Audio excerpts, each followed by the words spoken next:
ជំរាបសួរពូបាទជំរាបសួរបាទថនឈ្មោះពូថនពូនៅភូមិណានៅភូមិលងជ្រៃពូខ្ញុំឃើញចន្ទីពូល្អមែនតែនស្លឹកក៏ធំតងក៏ថ្លោះផ្កាក៏ចេញស្រស់ផ្កាចេញច្រើនមែនតែនអញ្ចឹងចង់ដឹងថាចន្ទីនេះពូបាញ់ជំរុះត្រូវហ៎បាទបាញ់ជំរុះនេះពូបាញ់ថ្ងៃទីម៉ានបាញ់ថ្ងៃទី9បាញ់ថ្ងៃទី9ខែ10បាទពូប្រើអីខ្លះប្រើលីអូ5គីឡូហើយនិងយូមីកាលី4គីឡូបាទលីអូ5គីឡូយូមីកាលី4គីឡូទឹកវគ្គទី1ទឹក1000លីត្របាទទឹក1000លីត្របាទចុះប្រហែលថ្ងៃក្រោយបាញ់ជើងទី2បានពី5ថ្ងៃទៅមួយសប្តាហ៍យើងប្រើវគ្គទី2ហ្នឹងចាប់ពីលីអូ2គីឡូយូមីកាលី4គីឡូអត់ដែរបាទយូមីកាលី4ដដែលបាទហើយចាប់ផ្ដើមទុំជ្រុះពូណាបាទហើយបន្ទាប់មកទៀតមួយថ្ងៃទៀតពូបាញ់អីទៀតបន្ទាប់ពីវគ្គទី2រួចបានមួយសប្តាហ៍យើងបាញ់អារ៉ែង Blue Up ជាមួយបលែនមកចូលទៅទៀត Blue Up ម៉ានបលែនម៉ានBlue Up មួយកញ្ចប់ហើយនឹង Blue Up 10បាទ Blue Up 1000លីត្របាទ1000លីត្របលែនមកកញ្ចប់បាទ1000លីត្រហើយពេលបាញ់ Blue Up ហើយបលែននោះចេញពេជ្រត្រួយប៉ុណ្ណាពូ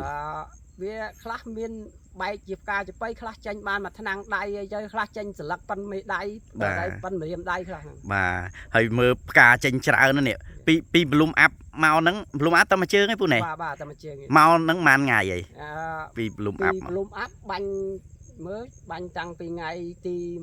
22តាំងពីថ្ងៃ22បាទថ្ងៃ22ឥឡូវថ្ងៃ29បាន7ថ្ងៃហើយអូស្លឹកធំលឿនចេញលឿនវែងលឿនហើយផ្កាទាំងអស់នេះផ្កានេះពូនេះមើលពូជួយទាញឲ្យមើលតិចមើលផ្កាចេញមកនេះបាទចេញច្រើននេះមើលអានេះក៏ផ្កាបាទអានេះក៏ផ្កាអានោះក៏ផ្កាទេច្រើនភាគរយពូបែរប៉ុន្មានភាគរយទៅមើលទៅ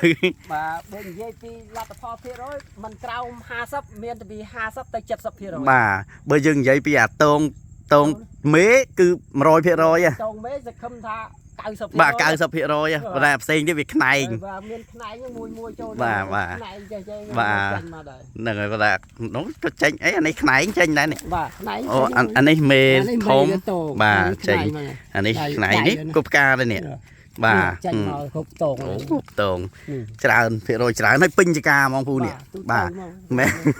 ឡើយពេញចកាហ្មងមិនថតដើមល្អឯណោះមកចូលទៅក្នុងក៏ចេញចឹងដែរក៏ផ្កាដែរវាមានតូចមានធំបាទវាមិនស្មើទាំងអស់វាមានតូចមានធំប៉ុន្តែវាស្មើចេញគ្រប់ដើមហ្នឹងដើមអត់មានបាទនោះបាទហើយសិតតែផ្កាត្រួយផ្កាមកហ្មងបាទប្រើលើកទី1ហ្នឹងអារ៉ែងយូមីកាលីជាមួយនឹងលីអូព្រោះប្រើយូមីកាលីជាមួយ13046លីអូជាមួយ13046បាទតែលើកនេះលើកទី1យើងចាប់ដើមប្រើបាទប្រើលីអូមួយយូមីកាលីបាទប៉ុន្តែមិនដែរលទ្ធផលនេះបើប្រៀបជាមួយវានិយាយទៅវាភាគរយបើបាញ់លីអូជាមួយ13046យើងសង្ឃឹមបានថា7ទៅ8ទេប៉ុន្តែបាញ់យូមីកាលីសង្ឃឹមបានពី8ទៅ90%បាទបានច្រើនជាងគូនេះភាគរយច្រើនជាងអញ្ចឹងបាទអាហ្នឹងយើងឃើញភាគរយច្រើនជាងហើយจะមើលផលប៉ះពាល់របស់ថៃអូទៀតបាទអត់ដឹងថាលទ្ធផលផ្លែនឹងវាផ្កានឹងរបៀបម៉េចបាទយើងតាមដានទៀតបាទតែខ្ញុំសង្ឃឹមព្រោះអីខ្ញុំធ្វើយូមីកាលីហ្នឹងច្រើនដងច្រើនឆ្នាំហើយពូណាបាទអញ្ចឹងជាចុងក្រោយអរគុណពូសម្រាប់ការធ្វើបទសម្ភាសន៍ជូនពរឲ្យឆ្នាំនេះផលកើនច្រើនលើសឆ្នាំមុនទៀតពូណាអរគុណបាទជម្រាបលាសុខសប្បាយ